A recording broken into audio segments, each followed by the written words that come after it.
Welcome, I am Sally. Welcome to all those people. If you know me, if you don't, hi, I'm Sally, as I said. Today I'm going to be talking about food and healing and just, swearing a little bit because I like to do that. So, yesterday I was reading my emails, and as I was doing that, I was eating some chocolate, as you do, and an email popped up from a woman named Gabrielle Bernstein. You might have heard of her. Um, she's calls herself Spirit Junkie.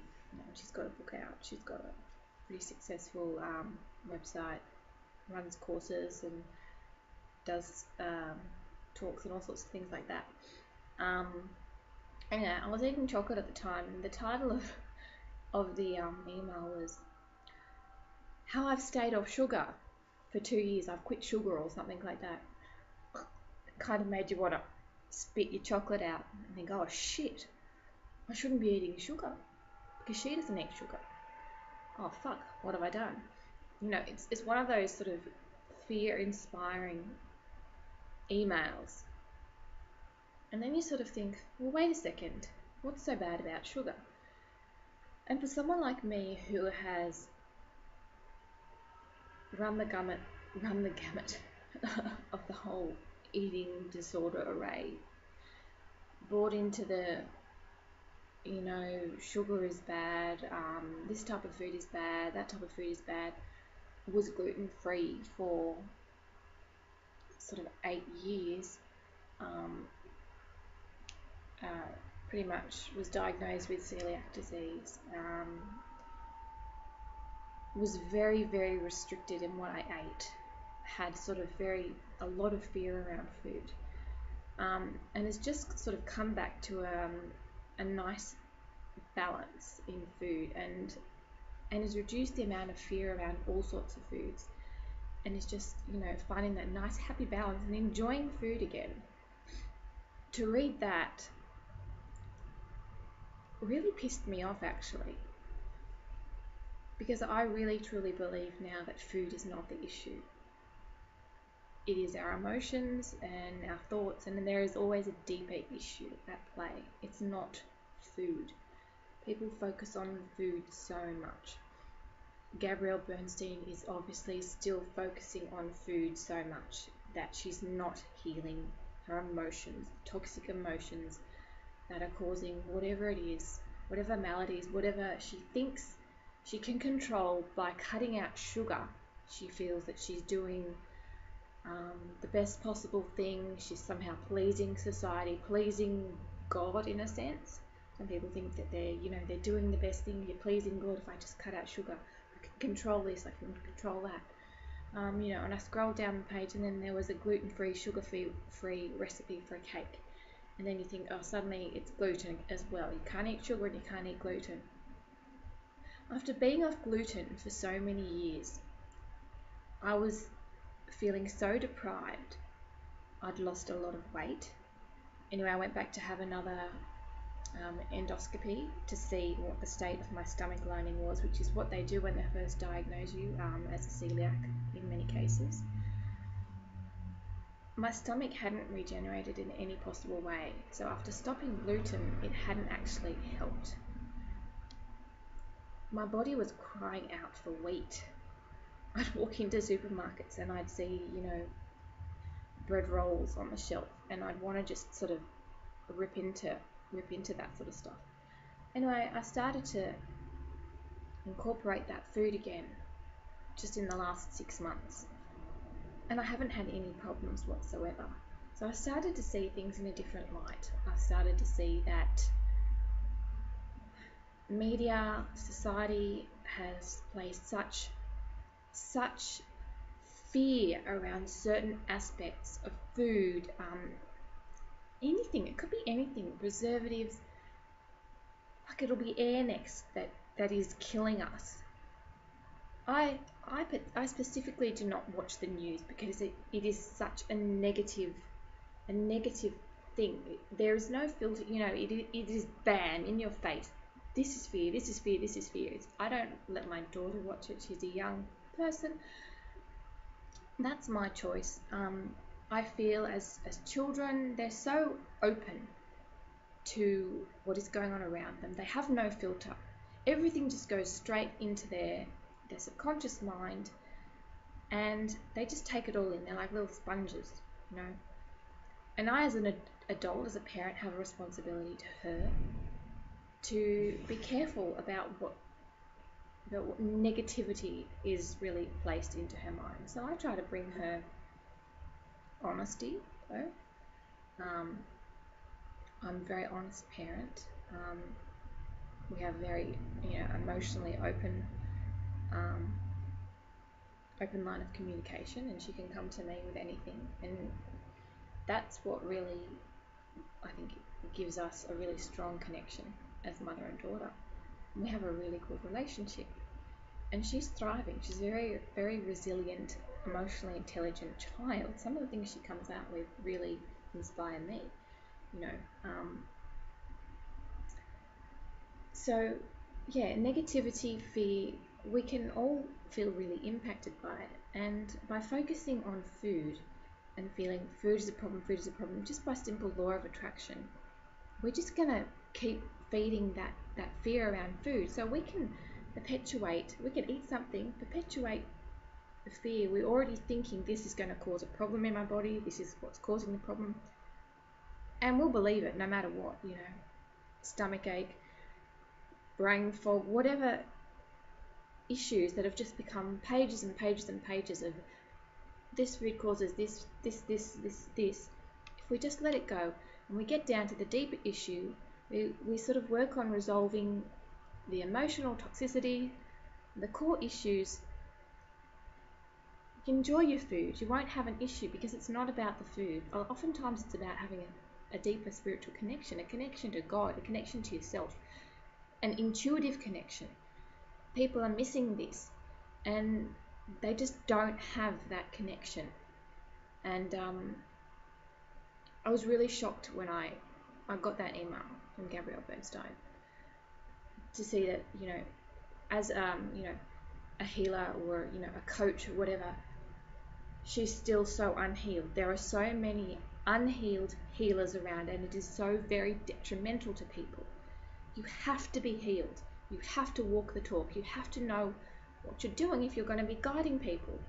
You can't be putting out this bullshit, because it will fuck people up. It just really will. And I have experienced that at the beginning of my healing journey in that, and it was very detrimental, and I was very lucky to find someone who got me back on track and who had been through something like that herself at the very beginning of her own journey. And so I was, it goes on, these people, and you have to be very discerning, and you have to be very strong in your own sense of self and your own beliefs to sort out what's going to affect you. You have to kind of have those boundaries about what you're going to let in, what's fear, what's not. But even with me, it still kind of gets in. That fear hit me, oh, sugar, whoa, shit, bad. And at the end of the day, yes, health is important. But when you work on the emotional stuff, when we sort that out, food organically balances itself out. All of that balances itself out. I can sit down with some chocolate and I won't eat tons and tons of chocolate. I can just eat a certain amount and I'm fine with that. So it's not a problem.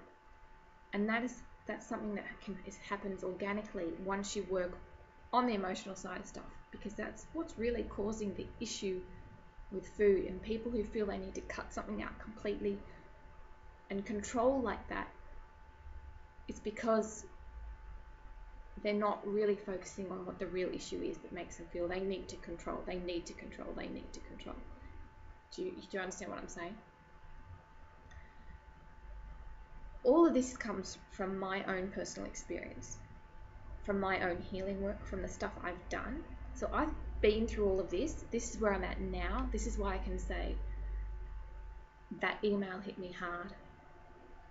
I've had a passionate response to it. Going to shops, looking at books now. I just bypass all of them. I do what's right for me now. I enjoy food.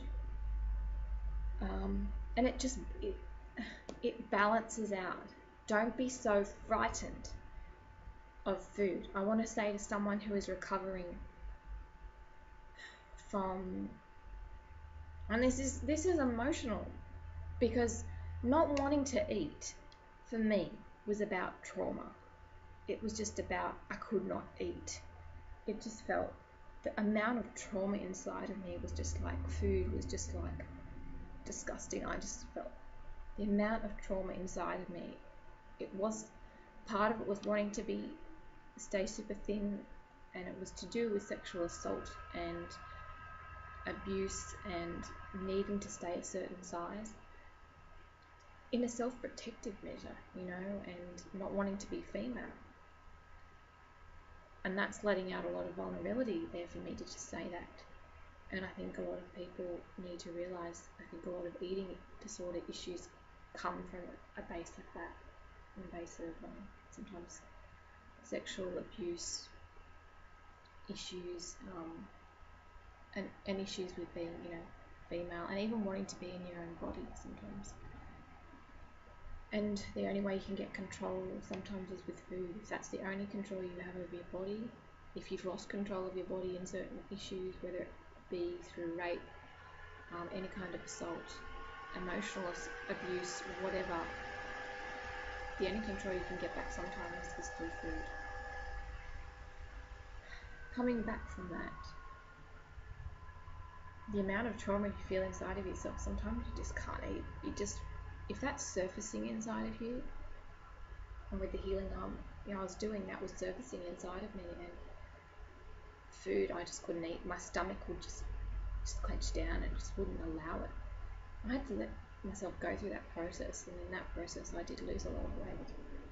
On the other hand, coming back from that was the enjoyment of then allowing myself to eat a lot of food, and that was very hard as well, seeing myself eat. So it did swing to the other side of it. And then you come back to a natural balance, and that's where I'm at right now. You might still look at me and think I'm actually really quite thin. That's with me eating whatever I want, whenever I want. So I probably am naturally thin anyway. Sorry. I've had to defend myself on that a lot. But that's me eating gluten, chocolate, pizza. I have to work on incorporating a little bit more healthy stuff, but I am drinking smoothies and really enjoying them as well. So it's naturally incorporating itself back into my diet because I want to eat healthy as well, and I'm enjoying the food. It will balance itself out. So do not be scared by people. Do not be frightened. Do not give your power away. Tap into your intuition. Ask for guidance. Ask for help. I'm going to say ask God, because He's right there with you, whether you believe it or not. I personally believe in God, and it's not a God of a religious sense. It's just God in a comfort.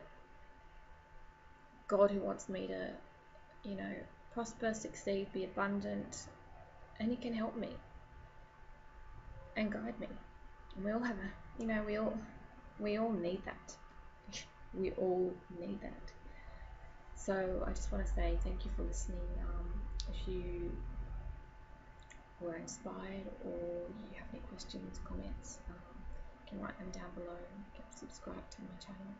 I'm going to be in the process of setting up my own website. So that's happening. I'm not really great with technical stuff, but I'll let you guys know about that as well. So thanks for listening. Okay.